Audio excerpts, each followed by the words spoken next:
secara palpasi. Lihat ini. Nah ya, itu potong-potong. Aslinya itu hanya geser-geser tangan ya. Cuma ini karena rangkai jadinya pakainya ini Mbak.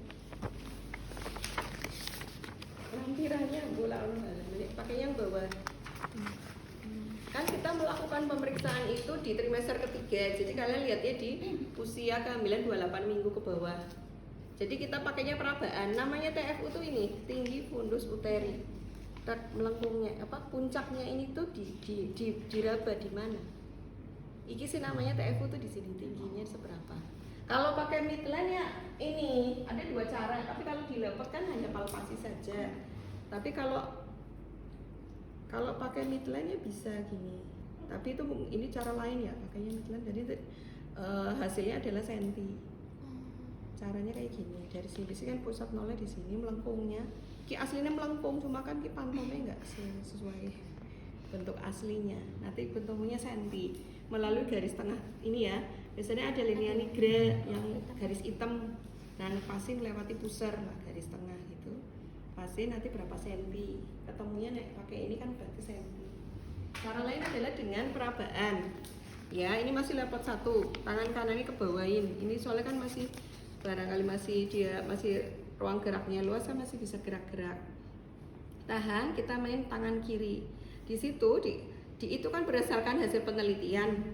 Rata-rata pada normalnya itu ya ukurannya. Jadi antara di 3 jari di atas pusar, kalau TFU-nya 3 jari di atas pusar, berarti kurang lebih usia kehamilannya 28 minggu.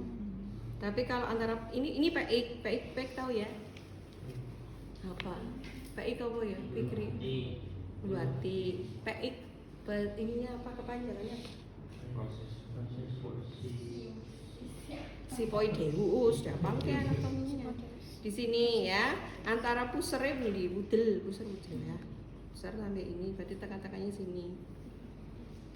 Paham nggak? TFU puncaknya ki antara ki pusarnya. Ini PX-nya, jadi tengah-tengahnya itu puncaknya. Ini kira-kira 32 minggu. Paham? Ya, wes. Paham, wes. Isi diperiksa. Pusar sama PI, kamu rasain ini pusarnya. Kamu sambil mendengarkan sambil membayangkan. Pusar kami PI, tengah-tengahnya, berarti kurang lebihnya 32 minggu. Ya, 3 jari bawah PI itu 36.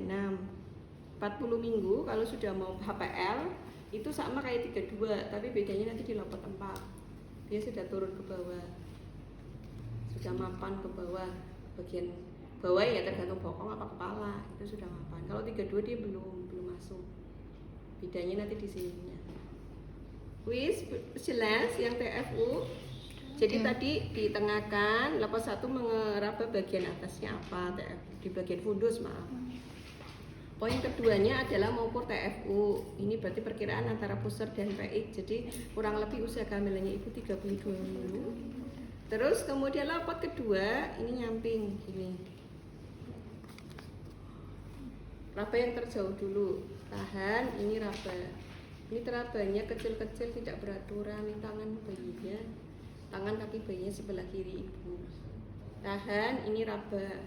Di sini memanjang, cembung atau melengkung, keras, berarti bagian punggung. Kayak urang rungkel kan semuanya di perut ibunya masing-masing kan rungkel. Iya kan biar anget, kayak urang kan. Iya kan rungkel gitu kan. Nah itu yang diraba yang melengkung, memanjang, keras kan ada tulang. Ya itu adalah bagian punggung, berarti punggungnya di kanan atau istilahnya puka. Puka kalau puki punggung kiri. Karena nanti kalau di buku KIA yang buku pink itu kan kadang hasil pemeriksaannya pakainya simbol-simbol gitu loh, puka puki. Ini ya, berarti sebelah kanan punggungnya. Wes. Terus jadi ini kalau ini mau raba sini ini tahan, ini ngeraba. Ini nahan, ini ngeraba. Soalnya kan dia kalau masih belum masuk dia bisa gerak-gerak. Ya, kemudian lapot ketiga turun ke bawah. Ya, ini pindah ke atas di TFU-nya. Di bawah dilihat ini lepot ketiga. Pertama ada 2 poin juga. Yang pertama adalah mengetahui bagian paling bawah ini apa. Di bagian bawah ini presentasi namanya, bagian tubuh janin yang letaknya paling bawah mendekati jalan lahir, itu namanya presentasi. Kalau ini bulat keras berarti kepala bayinya di bawah. Ya, dalam kandungan aja sudah keras kepala dan besar kepala. Ya paling besar kan kepala, selesai kan keluarin, iya kan? Iya. Nanti kalau udah kepala keluar kan badan sama ini ngikut. Ya, memang itu sifat manusia sudah bentuk kayak gitu.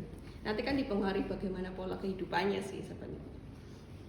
Sudah, kemudian berarti ini bagian bawahnya kepala digerak-gerakan atau digoyangkan, itu kan ada. Kalau tadi 32 berarti kalau 32 rata-ratanya adalah belum masuk ya. Jadi masih bisa digerakkan atau digoyangkan. Jadi posisinya di tangannya kayak digambar ini. Di apa bagian bawahnya. Ya. Kemudian lepot keempat luruskan, kakinya gelitnya. Mau belakangi. Nah, apa merah? Sini. Tadi jadi antara sil di lepot 1, 2, 3, 4 itu saling berkaitan. Di sini tadi lepot 3-nya bagian bawahnya kepala masih bisa digerakkan. Tadi usaha kehamilannya 32 minggu. 32 ki pira 8 wulanan kan? Ya, lepot 4-nya berarti jadi dia belum masuk pintu atas panggul atau PAP atau maksudnya jalan lahir lah bilangnya. Kalau pintu atas panggul kan bingung ya pasiennya ya. Jalan lahir. Jadi seumpamanya ini selimut adalah panggul. Kayak gini loh, lingkaran panggul itu kan lingkaran kayak gini, perempuan. Ini, misalnya ini bagian ini. Kalau dia belum masuk kan dia masih gerak kan. Tapi kalau dia sudah mapan mulai turun ke bawah bagiannya, cari jalannya sendiri sih. Itu sudah naluriah memang waktu lu ora betah ya golek dalan dhewe kan metu gitu ya. Ke bawah ini kalau sudah makan ke bawah kan udah ngunci. Udah nggak bisa. Dia udah diputar sudah ini balik nggak bisa, sudah mapan lah istilahnya mapan gitu. Ya, jadi kalau tadi masih bisa digerakkan, kita susurin kedua tangan pemeriksanya itu masih ada celah, masih bisa ketemu. Itu yang namanya konvergen. Ada di situ juga. Disusurin itu masih ketemu. Ini misalkan belum masuk ya. Ini selimutnya, ini bagian bawahnya. Jadi belum masuk. Masih bisa digerakkan. Ini masih gini disusurin gitu. Nyusurin, ini masih ketemu. Di sini masih longgar, masih bisa digerak-gerakin. Tapi kalau dia sudah masuk kayak gini, sudah masuk ini, kan nggak bisa, terus mapan sih. Udah susah digerakin, itu namanya divergen. Ada di situ. Wah. Wes. Terus satu lagi penurunan kepala. Kalau dia untuk memeriksa sejauh mana masuknya bagian paling bawah ke pintu atas panggul. Dari gini. Belakangnya partograf. Partograf udah belajar belum? Belum. Belakangnya partograf. Nah ini yang bulat-bulat.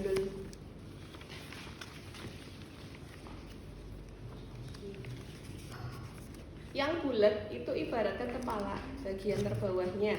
Ya secara normalnya ya umumnya lah kepala yang di bawah. Yang garis itu panggul. Jadi kalau tadi belum masuk panggul, jadi periksanya gini. Kan masih bisa digerakkan, jadi masih 5/5. Jadi belum ada penurunan kepala. Paling gampang kalau belum masuk PAP ya 5/5. Tapi kalau sudah nanti tergantung blok turunnya seberapa. Kalau ini berarti satu bagian masuk, jadi 4/5, 2/5, 3/5 dan seterusnya. 4/5 itu 1/5 ya di situ ya. Iya. Satu bagian ini sudah mulai nyusup. Nah kalau sudah 0/5 itu sudah ke bawah. Jadi kalau ini vulva ya, vulva yang labia dibuka sih, nah itu sudah dorong. Biasanya sudah gini, sudah di perineum, sudah nongol. Gini, kalau dia ketubannya udah pecah ya, berarti biasanya rambutnya bayinya udah kelihatan. Tinggal pembukaannya kalau sudah lengkap, dipimpin persalinan, kontraksinya sudah makin kencang ya terus menerus. Ya, nanti tinggal dipimpin. Karena tadi belum masuk kan 5/5 tadi ya, di rempe ya, masih bisa digerakkan. Sudah, itu sudah selesai rangkaiannya. Sisa dibuka, jadi itu sekalian ini. Sebenarnya sudah selesai tadi, lepot hanya perabaan saja tadi. Tapi ini sekalian karena satu rangkaian biasanya plus setelah kita lepot kita mengukur DJJ. Nanti DJJ dituliskan di abdomen bagian auskultasi. Kalau palpasinya kan hasil lepot, auskultasinya kan berarti hasil DJJ-nya. Selain bising usus juga ada DJJ, bedanya kan DJJ. Nah ini namanya stetoskop. Nanti berbagai produk macam-macam ya ini, tapi intinya modelnya seperti ini untuk mengukur. Sebenarnya ada cara lain sih dulu pakainya kayak model corong, tempel begini ya, model kayak corong gitu. Tetapi itu menyulitkan karena kan DJJ normal berapa? 120 sampai 160. 10 kali per menit diapalin ya. Saya biasanya meriksa IKK setiap 30 menit ya. Pasien di kala 1 itu nanti kalau isi partografi itu setiap 30 menit dicek. Ya, sehingga pasien kan biasanya berapa angkanya normal apa enggak gitu ya. Jadi kita harus tahu batas normalnya. Jadi ini gimana kita harus memposisikan ini? Di sebelah mana? Kenapa punggung? Sebenarnya cari puntung maksimumnya atau titik yang paling kita bisa mendengarnya paling keras gitu ya. Ya paling ini adalah di daerah punggung, dimana kalau dari sana kan dadanya agak jauh ya, getarannya kita lebih paling mudah lewatnya punggung karena kan dia dada di situ, jantung di situ, kemudian getarnya lewat tulang gitu loh, jadi lebih memudahkan, suaranya lebih mudah terdengar jelas. Jadi tadi punggungnya sebelah mana? Kanan. Berarti nanti menyesuaikan. Pertama dikasih gel dulu ya. Di gel kayak di kateter kayak itu sih gel yang itu ya. Terus nanti diposisikan sambil digeser paling sekitar situ ya, kalau belum jelas banget ya berarti digeser belum pas ya. Terus nanti dinyalakan. Ya, ini karena ada baterainya dia nyala, tapi tidak akan ada JJJ ya. Kalau ada JJJ-nya kita lari semua. Apa sih ditinggal? Apa ini? Sampai siang paham ya maksudnya? Sekarang ada JJJ ya, gitu maksudnya nanti ditempelkan 1 menit full, nanti dilihat di sini angkanya 140, 142, berarti normal apa enggak? Normal. Ya, nanti dimatikan, jangan lupa. Udah, nanti dibersihkan lagi. Kan itu harus dimonitor, dipantau. Sudah selesai Bu? Mau sendiri apa saya bantu?